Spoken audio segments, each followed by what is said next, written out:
श्री रामकृष्ण वचनामृत परिच्छेद 9.1 तव कथामृतं तप्तजीवनं कविभिरीडितं कल्मषापहं श्रवणमङ्गलम् श्रीमदाततं भुवि गृह्णन्ति ये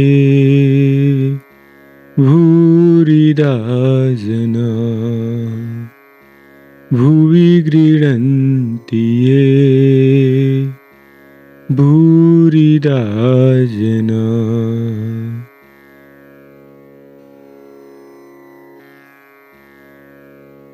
दक्षिणेश्वर में भक्तों के साथ। श्री रामकृष्ण दक्षिणेश्वर मंदिर में भक्तों के साथ विराजमान हैं। दिन बृहस्पतिवार है, सावन शुक्ला दशमी, 24 अगस्त 1882 ईस्वी। आजकल श्री रामकृष्ण के पास हाजरा महाशय, रामलाल, राखाल आदि रहते हैं। श्रीयुत रामलाल श्री रामकृष्ण के भतीजे हैं। काली मंदिर में पूजा करते हैं। मास्टर ने आकर देखा, उत्तर पूर्व के लंबे बरामदे में श्री रामकृष्ण हाजरा के पास खड़े हुए बातें कर रहे हैं। मास्टर ने भूमिष्ठ हो श्री रामकृष्ण की चरण वंदना की। श्री रामकृष्ण का मुख सहास्य है। मास्टर से कहने लगे, विद्यासागर से और भी 2-1 बार मिलना चाहिए। चित्रकार पहले नक्शा खींच लेता है, फिर उस पर रंग चढ़ाता रहता है। प्रतिमा पर पहले 2-3 बार मिट्टी चढ़ाई जाती है, फिर सफेद रंग चढ़ाया जाता है, फिर वह ढंग से रंगी जाती है। विद्यासागर का सब कुछ ठीक है, सिर्फ ऊपर कुछ मिट्टी पड़ी हुई है। कुछ अच्छे काम करता है, परंतु हृदय में क्या है उसकी खबर नहीं। हृदय में सोना दबा पड़ा है।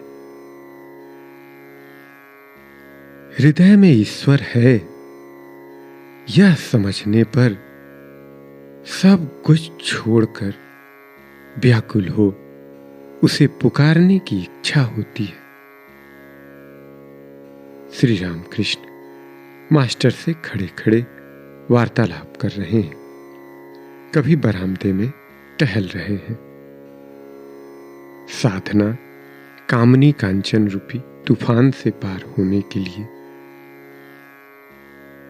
श्री रामकृष्ण हृदय में क्या है इसका ज्ञान प्राप्त करने के लिए कुछ साधना आवश्यक है। मास्टर, साधना क्या बराबर करते ही जाना चाहिए?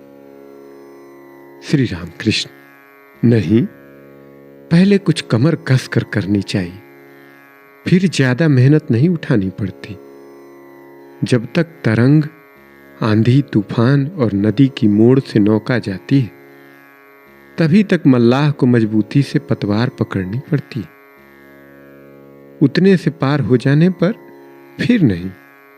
जब वह मोड़ से बाहर हो गया और अनुकूल हवा चली, तब वह आराम से बैठा रहता है, पतवार में हाथ भर लगाए रहता है। फिर तो पाल टांगने का बंदोबस्त करके आराम से चिलम भरता है। कामनी और कांचन की आंधी तूफान से निकल जाने पर शांति मिलती है। श्री रामकृष्ण तथा योग तत्व, योग भ्रष्ट, योगावस्था। निर्वात निष्कंपमिव प्रदीपम, योग के विघ्न। किसी किसी में योगियों के लक्षण दिखते हैं, परंतु उन लोगों को भी सावधानी से रहना चाहिए। कामिनी और कांचन ही योग में विघ्न डालते हैं। योग भ्रष्ट होकर साधक फिर संसार में आता है। भोग की कुछ इच्छा रही होगी, इच्छा पूरी होने पर वह फिर ईश्वर की ओर जाएगा। फिर वही योग की अवस्था होगी। सटका कल जानते हो मास्टर? जी नहीं, श्री राम कृष्ण उस देश में है। बांस को झुका देते हैं, उसमें बंसी और डोर लगी रहती है। कांटे में मछलियों के खाने का चारा बेच दिया जाता है।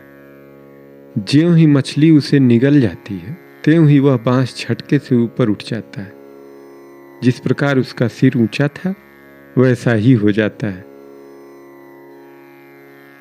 तराजू में किसी और कुछ रख देने से नीचे की सुई और ऊपर की सुई दोनों बराबर नहीं रहती। नीचे की सुई मन है और ऊपर की सुई ईश्वर। नीचे की सुई का ऊपर की सुई के साथ एक होना ही योग है। मन के स्थिर हुए बिना योग नहीं होता। संसार की हवा मन रूपी दीप शिखा को सदा ही चंचल किया करती है। वह शिखा यदि जरा भी न हिले तो योग की अवस्था हो जाती है। कामिनी और कांचन योग के विघ्न है। वस्तु विचार करना चाहिए। स्त्रियों के शरीर में क्या है? रक्त, मांस, आंते, कृमि, मूत्र, विष्ठा, यही सब। उस शरीर पर प्यार क्यों? त्याग के लिए मैं अपने में राजसी भाव भरता था। साध हुई थी कि जरी का पोशाक पहनूंगा, अंगूठी पहनूंगा, लंबी नली वाले हुक्के में तंबाकू पीऊंगा। जरी की पोशाक पहनी ये लोग, रानी रासमणी के दामाद माथुर बाबू आदि, ये लोग ले आए थे।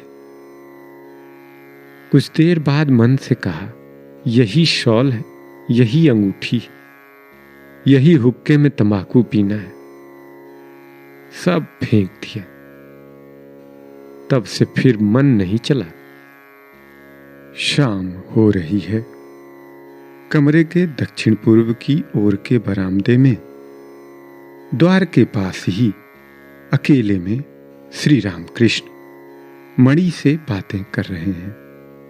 श्री राम कृष्ण, योगियों का मन सदा ईश्वर में लगा रहता है, सदा आत्मस्थ रहता है। शून्य दृष्टि देखते ही उनकी अवस्था सूचित हो जाती है। समझ में आ जाता है कि चिड़िया अंडे को से रही है। सारा मन अंडे ही की ओर है। ऊपर दृष्टि तो नाम मात्र की है। अच्छा, ऐसा चित्र क्या मुझे दिखा सकते हो? मणि, जैसी आज्ञा, चेष्टा करूंगा यदि कहीं मिल जाए। राम कृष्ण शरणम शरण्ये, राम कृष्ण शरणम, राम कृष्ण शरणम, राम